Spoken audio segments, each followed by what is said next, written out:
À ce moment-là, je vais ouvrir ici une nouvelle pull request. Et après ça, tu attends que ce soit review. Et voilà, c'est pas plus compliqué que ça. En tant que développeur, junior ou confirmé, tu te demandes comment tu peux devenir meilleur. Bien souvent, tu vas chercher un mentor, mais tu n'as peut-être pas forcément le réseau pour le trouver. Alors, il existe peut-être une solution alternative pour que tu puisses devenir un meilleur développeur. Et c'est tout de suite. Roulez!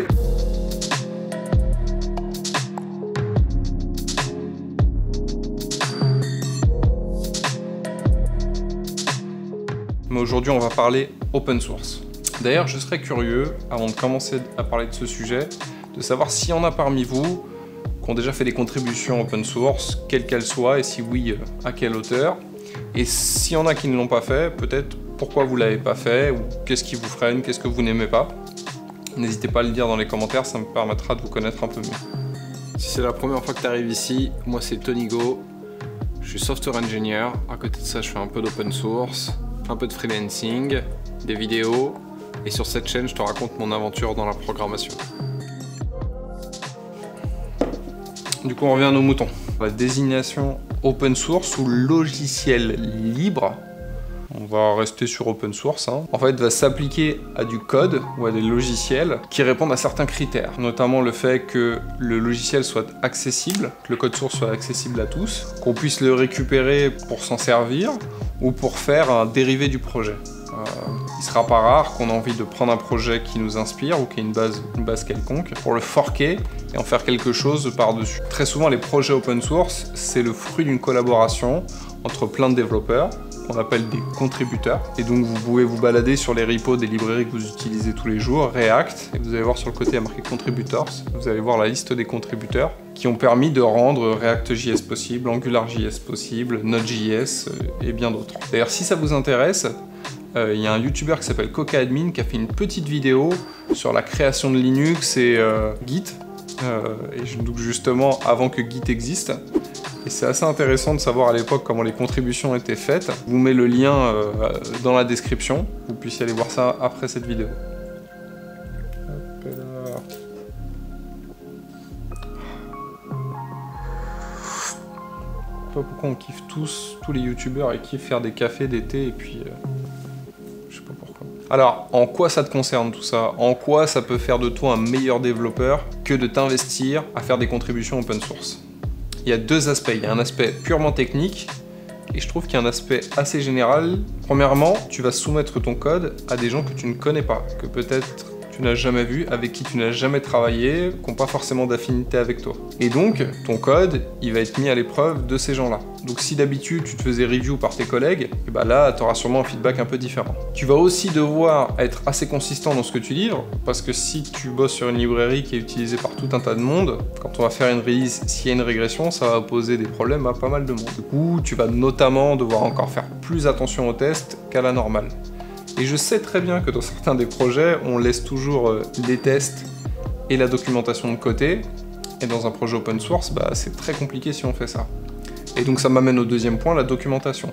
Tu vas devoir écrire de la documentation, si par exemple, dans ton package tu rajoutes une fonction, il faut que tu la documentes, il faut que tu puisses expliquer aux utilisateurs quelle est son API, quels sont les paramètres qu'il faut passer, qu'est-ce qui va s'attendre en retour. Sinon, personne ne pourra utiliser ce que tu as rajouté. Et enfin, ça va te faire sortir de ta zone de confort, ce qui est, je crois, le plus important ici, et j'y reviendrai un peu après.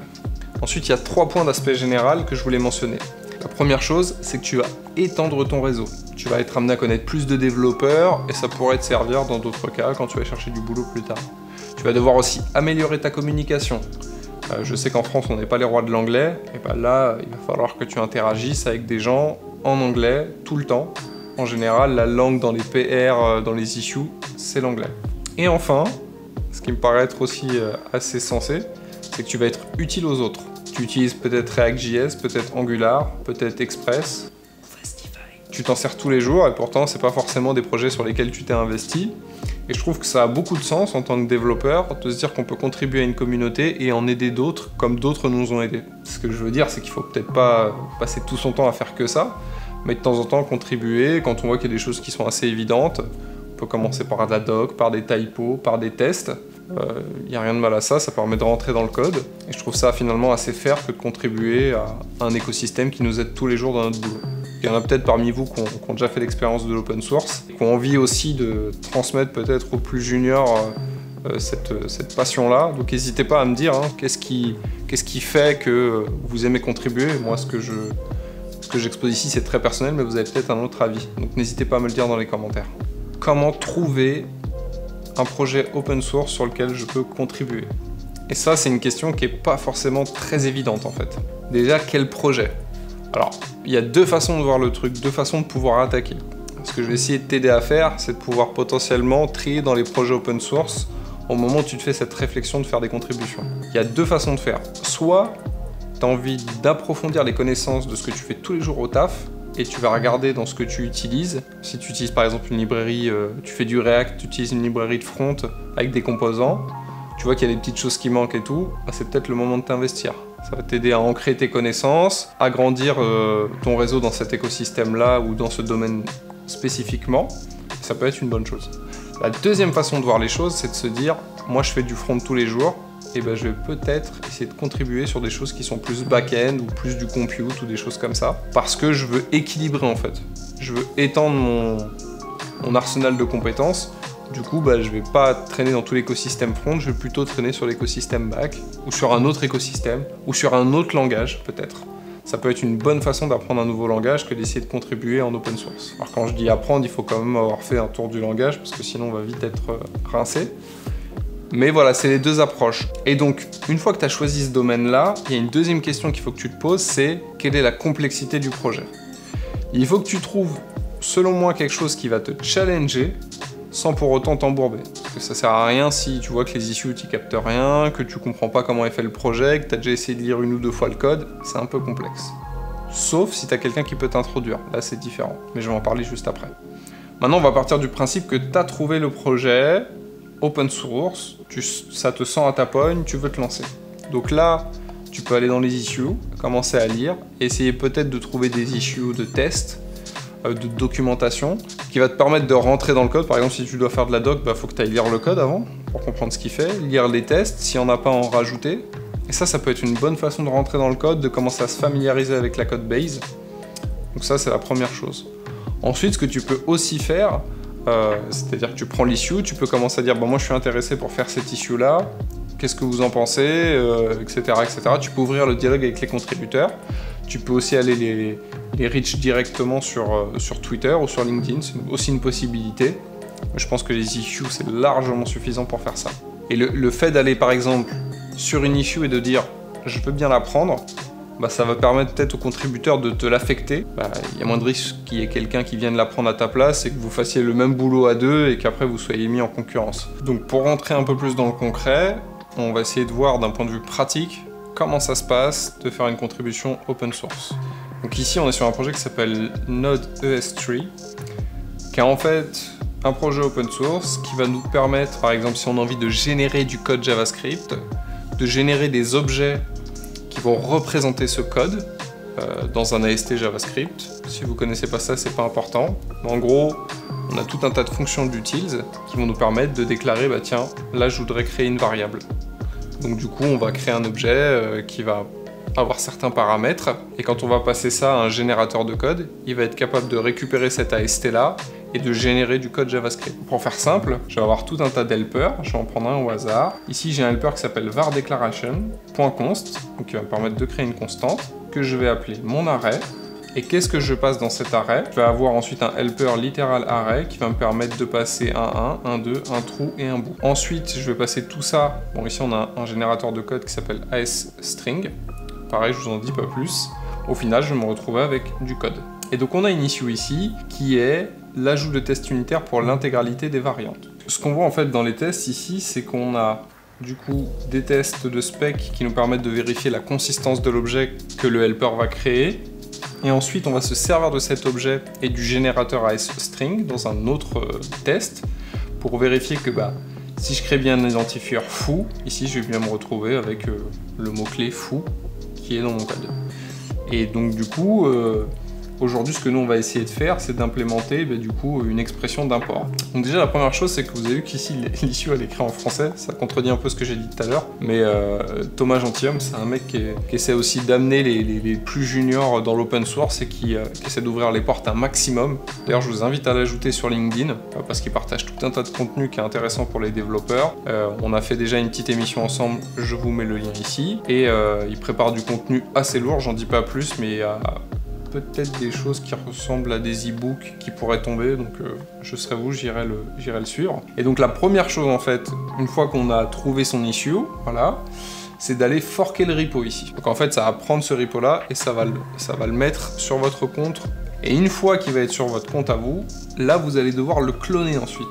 Donc vous allez copier l'adresse ici et vous allez faire du coup sur une ligne de terminal git clone le repo. Donc moi je le fais pas parce que je l'ai déjà cloné. Et une fois que vous allez cloner le repo, vous allez faire cd node ES3, vous allez rentrer dedans, vous faites un code point pour ouvrir votre éditeur favori. Moi c'est VS Code mais ça peut être n'importe lequel. Et ensuite vous allez pouvoir rajouter votre code. Avant de faire ça, la première chose qu'on va faire ici, c'est qu'on va faire git checkout b, on va mettre test import. Ça là, vous allez passer sur une branche et c'est cette branche là qu'ensuite vous allez pousser, vous allez pousser après. Donc là, maintenant que j'ai ma branche, je vais aller dans mon fichier de test. Donc ce qu'on va faire, c'est de faire test import.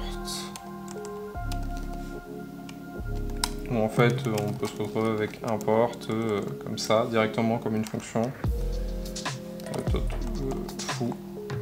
Voilà, on peut avoir un truc un peu comme ça.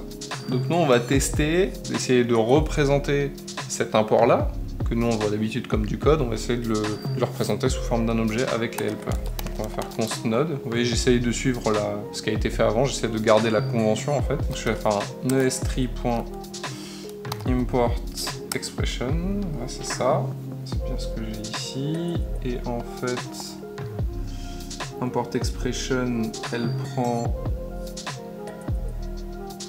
une expression. Bah, l'expression, c'est ce qu'il y aura à l'intérieur ici, hein, source, donc c'est notre expression. J'imagine que c'est une string, donc ça va être un literal. Donc je vais lui passer, je vais me servir d'un autre helper qui s'appelait literal.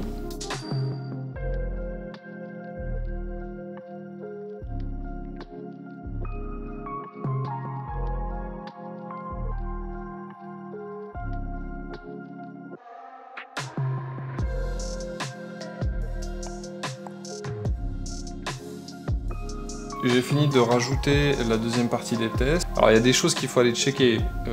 Il faut aussi vérifier que vous respectez la convention de code. Donc si on utilise des semi-colonnes, vous utilisez des semi-colonnes. Si on utilise des doubles quotes, vous les utilisez aussi. Potentiellement, les reviewers vont vous rappeler ou vont vous laisser des commentaires sur ça. Une fois que c'est fait, que les tests sont passés, que tout est bon. Alors moi j'ai aussi dû mettre à jour un package parce qu'il y a quelque chose qui ne fonctionnait pas. Du coup, je vais tout ajouter ici et puis je vais faire un coup de fit add import expression test. Donc on respecte la semantic release. Hop, c'est parti. À ce moment-là, je vais faire un git push origin test import. Donc là, il va pousser la branche. Et si je me rends sur le repo, que je vais dans les pull requests, il va me dire que ici, il y a du nouveau code qui a été poussé. Est-ce que je veux créer une pull request? À ce moment-là, je vais ouvrir ici une nouvelle pull request. Je vais expliquer ce que j'ai fait, comment je l'ai fait. Si j'ai des questions, des interrogations, des doutes, c'est le moment de l'écrire. Tu peux mentionner bien évidemment le contributeur principal. Et après ça, tu attends que ce soit review. Et voilà, c'est pas plus compliqué que ça. Donc, si je dois résumer, tu as trouvé ton issue, tu as trouvé ton projet, tu forques le projet, tu clones le fork sur ta machine, tu crées une branche, tu codes, tu testes, tu vérifies que tu follow bien toutes les conventions nécessaires au niveau du style de code, etc. etc. Tu pousses tes commits en respectant le semantic release si c'est implémenté sur le projet. Même si c'est pas implémenté, ça Ça facilite la lecture des commits, donc je te conseille de le faire. Une fois que tu as poussé ta PR, tu as poussé ton code, pardon, tu vas sur le repo d'origine, tu crées ta PR, tu expliques bien ce que tu as voulu faire, comment tu l'as fait, si tu as des questions, et ensuite, tu attends que ce soit review, et tu peux finir ton thé. J'espère que cette vidéo t'a plu. Si ça t'a donné envie de faire de l'open source et de contribuer à ton tour, alors je t'invite à mettre un petit pouce bleu.